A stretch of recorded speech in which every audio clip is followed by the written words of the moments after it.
Hello friends, आपका स्वागत है अपने YouTube channel crazy study by Vishal पर।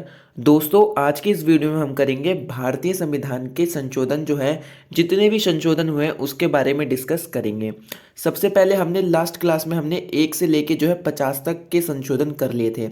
यानी संशोधन 1 से लेके 50 तक जितने भी संशोधन हुए हैं, किस वर्ष हुए हैं और उन संशोधनों में क्या लिखा है, वो सब हमने पढ़ लिया है। आज की इस वीडियो में दोस्तों हम जो है भारतीय संविधान के संशोधन पढ़ेंगे 51 से लेके 75 तक। और ये जो 75 से लेके 105 तक के संशोधन है, ये हम अगली वीडियो में कवर कर लेंगे। ठीक है दोस्तों, तो आज की इस वीडियो में हम करने जा रहे हैं भारतीय संविधान के संशोधन 51 से लेके 75 तक।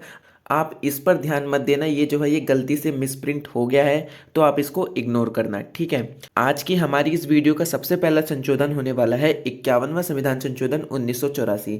और इसको शुरू करने से पहले दोस्तों, अगर आप हमारे चैनल पर नए हैं तो उसको सब्सक्राइब करना और ये बेल आइकन प्रेस करना, ताकि इसके बाद के जितने भी पार्ट्स हैं वो आप तक पहुंच सके। और वीडियो पसंद आए तो उसको लाइक करना, शेयर करना और कमेंट करके बताना कि आपको ये वीडियो कैसी लगी। ठीक है दोस्तों, और लास्ट क्लास में दोस्तों मैंने आपको एक होमवर्क दिया था कि 51वां संविधान संशोधन किस वर्ष किया गया था। तो 51वां संविधान संशोधन दोस्तों जो है ये 1984 में किया गया था। ठीक है दोस्तों, ये था 51वां संविधान संशोधन। अब इसको विस्तार से पढ़ते हैं कि क्या लिखा है 51वां संविधान संशोधन 1984 में। तो 51वां संविधान संशोधन 1984 में लिखा गया है कि इस अधिनियम द्वारा अनुच्छेद 330 में संशोधन किया गया, ताकि मेघालय, नागालैंड, अरुणाचल प्रदेश और मिजोरम राज्य की अनुसूचित जनजातियों के लिए संसद में स्थान आरक्षित किए जा सके। ठीक है दोस्तों, तो अनुच्छेद 330 में परिवर्तन किया गया, जिसके तहत ये जो 4 राज्य हैं, मेघालय, नागालैंड, अरुणाचल प्रदेश और मिजोरम, इन क्षेत्रों के दोस्तों जो एसटी लोग हैं यानी शेड्यूल्ड ट्राइब्स हैं, अनुसूचित जनजातियां हैं, उनके लिए संसद में दोस्तों स्थान आरक्षित किए गए थे इस अधिनियम के तहत। ठीक है दोस्तों, ये है सिंपल सा।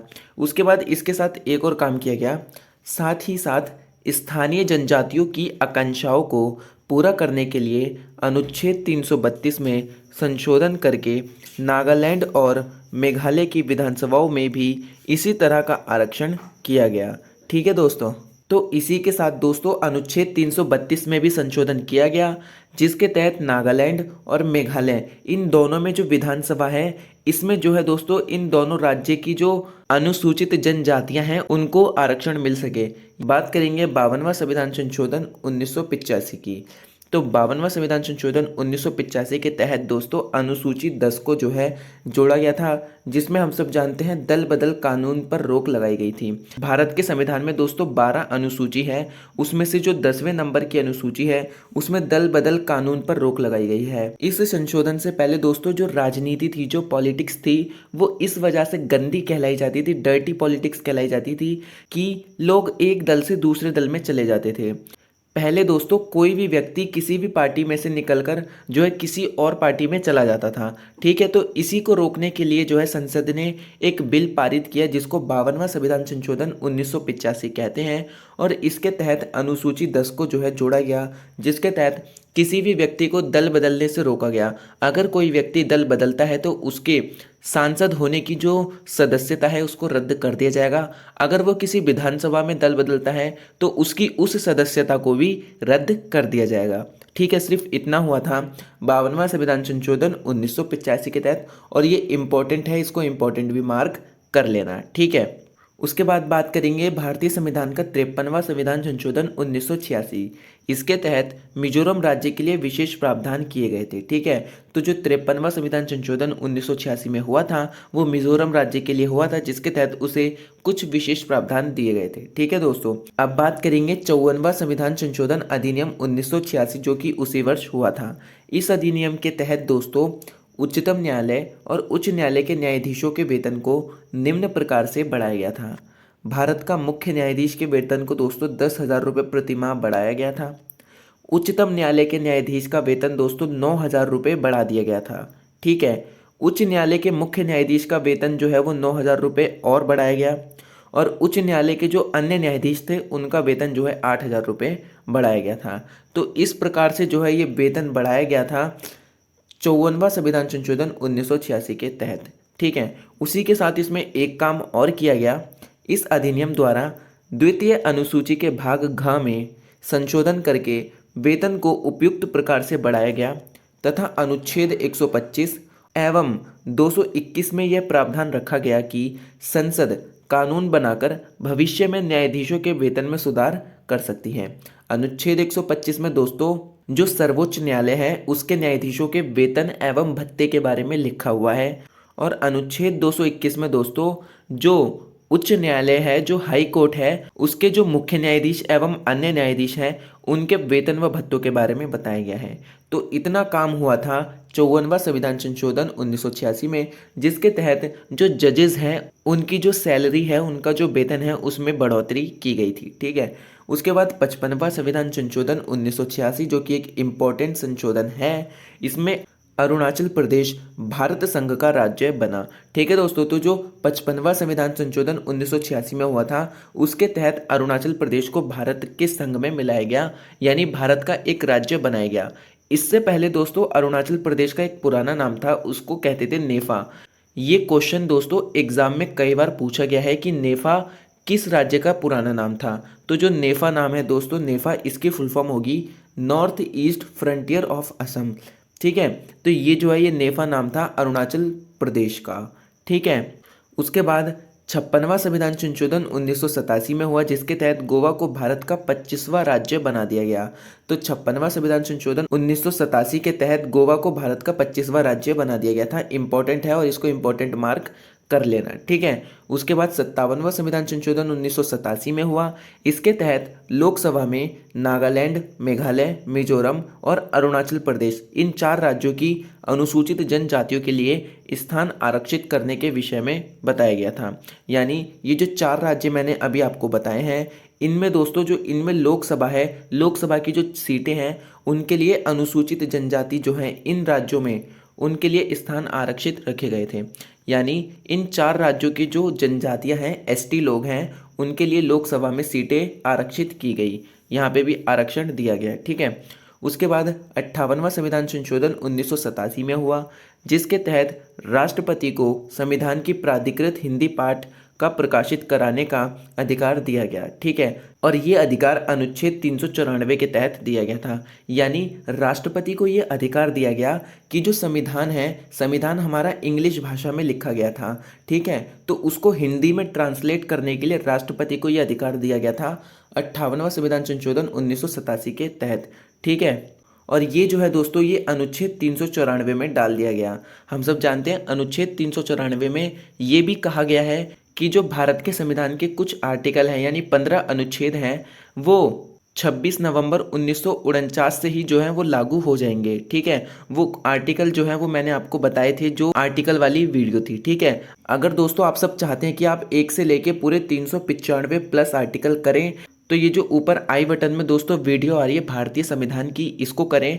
मैंने दोस्तों एक से लेके पूरे 395 तक के आर्टिकल इसमें कवर करवाए हैं। ठीक है दोस्तों, और साथ ही हमारी भारतीय दंड संहिता यानी आईपीसी की वीडियो भी चल रही है। ठीक है, तो इसके भी हम सारे पार्ट करेंगे 1 से लेके 511 तक। ठीक है, तो आप ये वीडियो ज़रूर देखिए और जाने कि किस आर्टिकल में क्या लिखा हुआ है। ठीक है दोस्तों, तो 58वां संविधान संशोधन 1987 के तहत राष्ट्रपति को अधिकार दिया कि वो संविधान का जो इंग्लिश भाषा है उसको हिंदी में ट्रांसलेट करवा दे। ठीक है, और कुछ नहीं हुआ था। उसके बाद 59वां संविधान संशोधन 1988 में हुआ। इसके तहत इस अधिनियम द्वारा आपात स्थिति की उद्घोषणा से संबंधित संविधान के अनुच्छेद 352 का पंजाब राज्य में इसे लागू किए जाने की बात संशोधन में किए जाने के परिणाम स्वरूप अनुच्छेद 358 और अनुच्छेद 359 में भी संशोधन किया गया। ठीक है दोस्तों, तो जो अनुच्छेद 352 है दोस्तों, इसमें हम सब जानते हैं आपातकाल के बारे में बताया गया है। तो पंजाब राज्य में आपातकाल लगाने के संबंध में दोस्तों ये 59वां संविधान संशोधन 1988 में पारित किया गया था। आपातकाल दोस्तों हम सब जानते हैं वो होता है जिस स्थिति में जो है हमारे सारे मौलिक अधिकार हमसे छीन लिए जाते हैं सिवाय 20 और 21 के। ठीक है, 20 में क्या है, प्राण एवं देह की स्वतंत्रता, 21 में क्या है, जीवन जीने की स्वतंत्रता और एकांतता का अधिकार। ठीक है, तो इस अधिनियम के तहत इतना हुआ था। उसके बाद 60वां संविधान संशोधन 1988 में हुआ। इसके तहत क्या हुआ इसके अंतर्गत व्यवसाय कर की सीमा 250 रुपये से बढ़ाकर 2500 रुपये प्रति व्यक्ति प्रति वर्ष कर दी गई। यानी दोस्तों जो बिजनेस टैक्स है उसकी सीमा 250 रुपये से बढ़ाकर 2500 रुपये कर दी गई।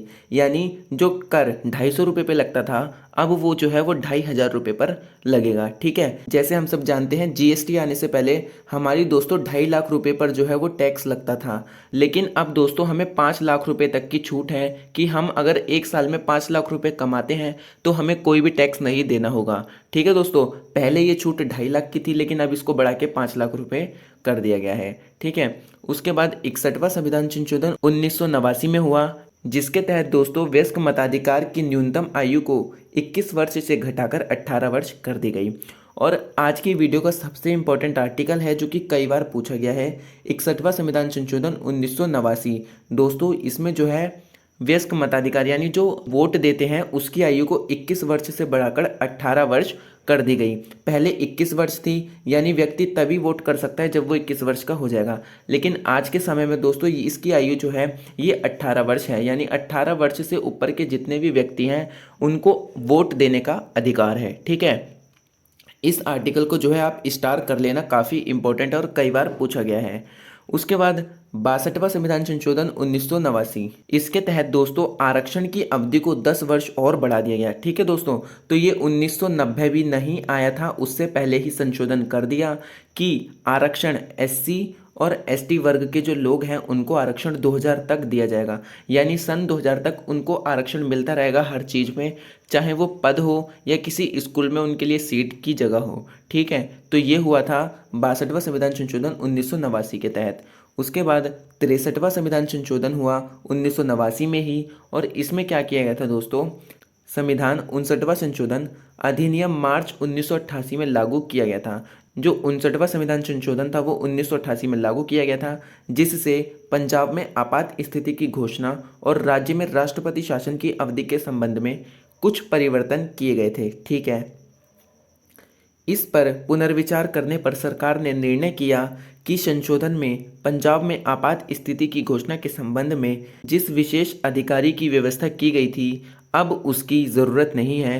तदनुसार अनुच्छेद 356 की धारा 5 तथा अनुच्छेद 359 का को हटा दिया गया।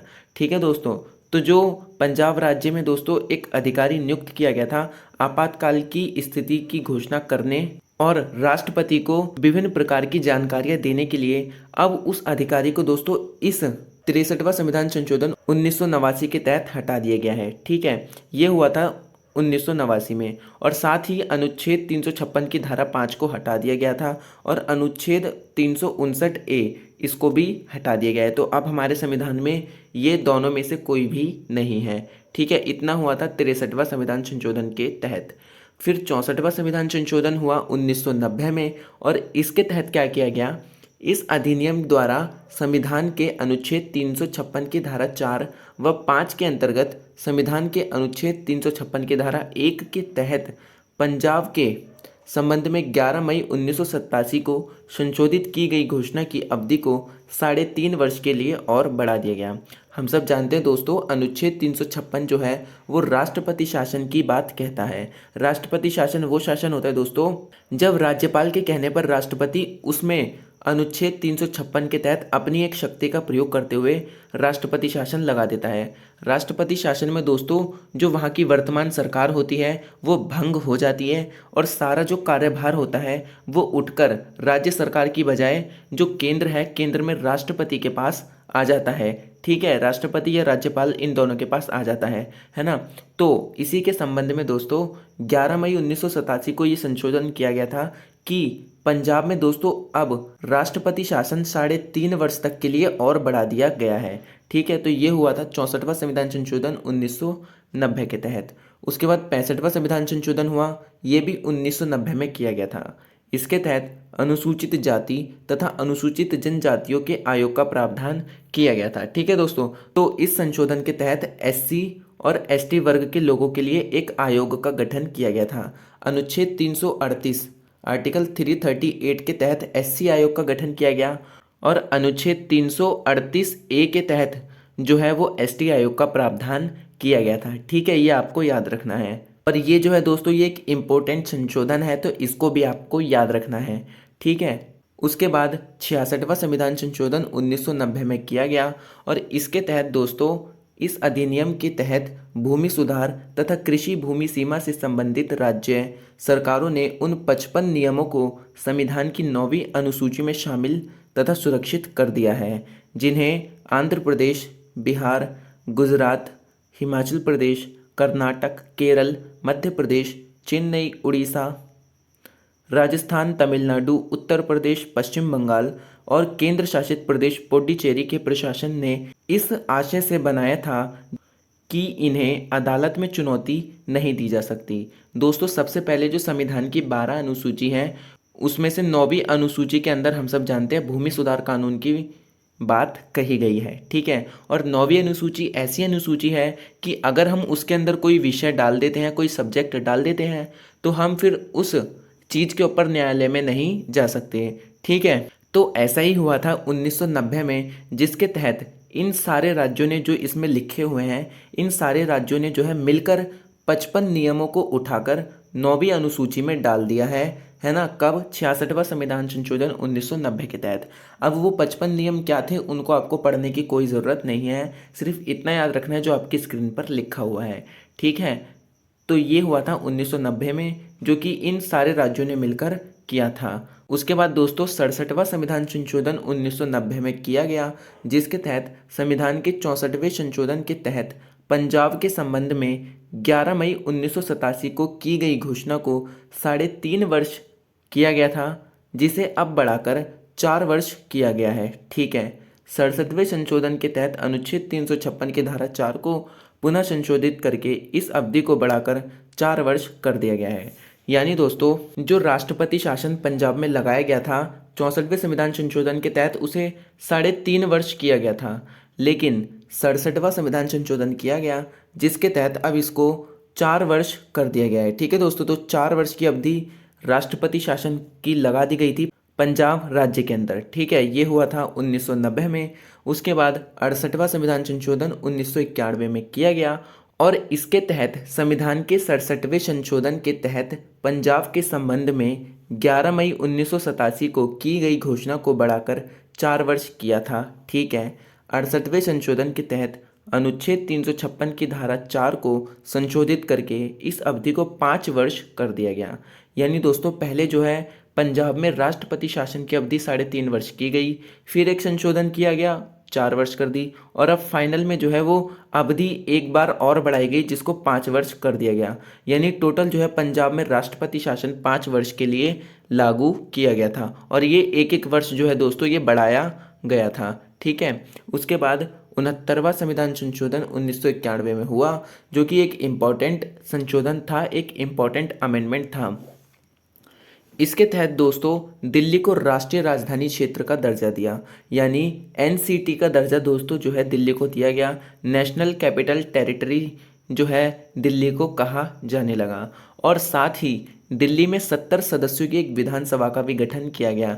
यानी विधानसभा में दोस्तों हम सब जानते हैं एक खुद का सीएम होता है, जबकि केंद्र शासित प्रदेश में कोई सीएम नहीं होता। वहाँ पे या तो उपराज्यपाल होगा या फिर कोई प्रशासक होगा जिसको राष्ट्रपति नियुक्त करेगा।